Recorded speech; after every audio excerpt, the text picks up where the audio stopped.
What up, everybody? It's Chris Roscoe with Operation Moksha, and today I want to make a video about something that I've been thinking about a little bit lately, because I had this conversation with my girlfriend over the weekend about the fear of God and why I think it's a really valuable concept. And I was able to explain it in an interesting way that I've never explained it before, and it was through the fear of ayahuasca. So I figured it would be really fun to share it with you. So last March, I had my first ever ayahuasca experience, and it was really fucking cool.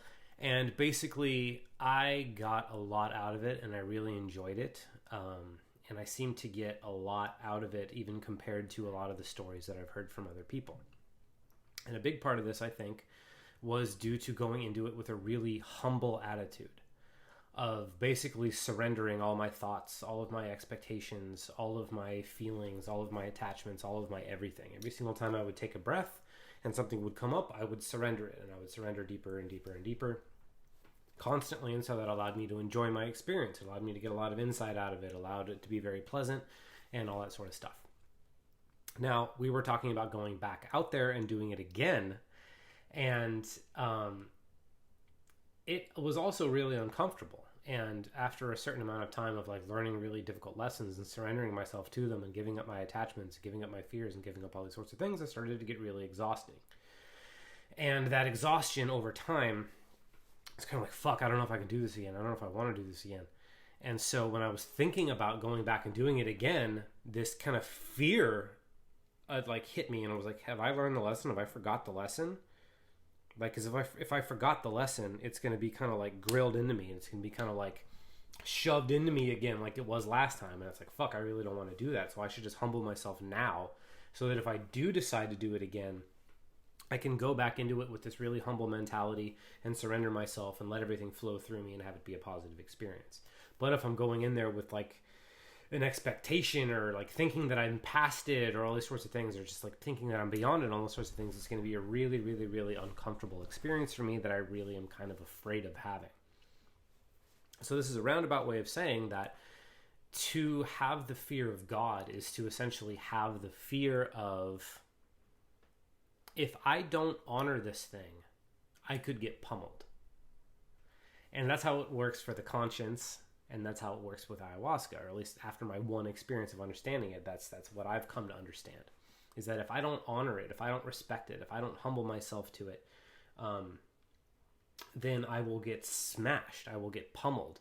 I will be put through this very difficult experience that I just don't want to have. So I'd rather humble myself in respect to this thing that is greater than I am, that has more power than me, and that can ultimately either bestow blessings on me or suffering on me, depending on how well I honor it. And the same thing is true with the conscience.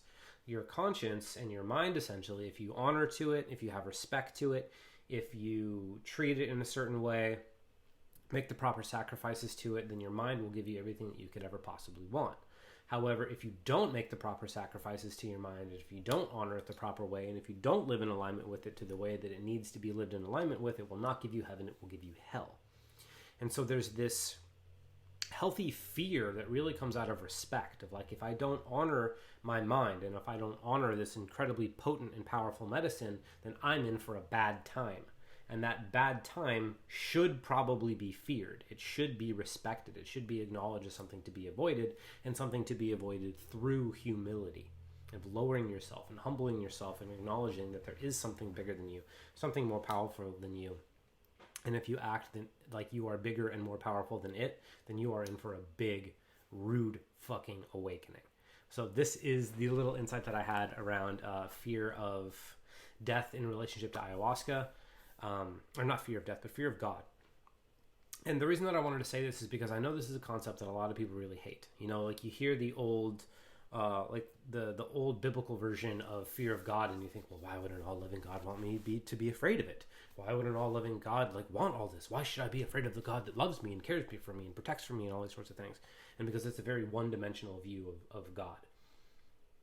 It's a one-dimensional view of God as only good.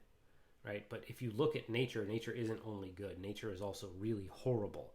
If you're in the wrong place at the wrong time in the ocean, you die. If you're in the wrong place at the wrong time in a mountain and there's an avalanche, you fucking die. If you're in the wrong place at the wrong time and you're an animal getting hunted by a lion, you fucking die. That is nature. That is God. That is life. And so if you're in the wrong place at the wrong time, doing the wrong thing, you can expect bad things to happen to you, and that's life. And there's nothing bad, and there's nothing wrong with that. That's a part of nature. If you stand out in the sun for too long, you're going to have problems. If you stay underwater for too long, you're going to have problems. This is just a part of life. If you don't honor the ocean, you die. If you don't honor the fucking sun, you die. If you don't honor the lions and the tigers and all these things, you fucking die. If you don't honor life, you fucking die. And your mind is very similar.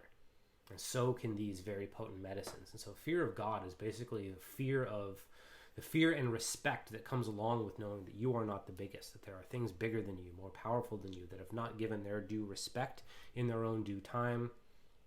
You will suffer the consequences. And so really what it is asking you to acknowledge your place in the world, your immense power, but also your limits of it, and what you must honor in order to kind of secure a harmonious way of being in this world. So, I don't know. I thought that was really cool and worth sharing, so I wanted to let you guys know. Let me know if you have any questions or any other topics you might want me to cover, and I will talk to you next time.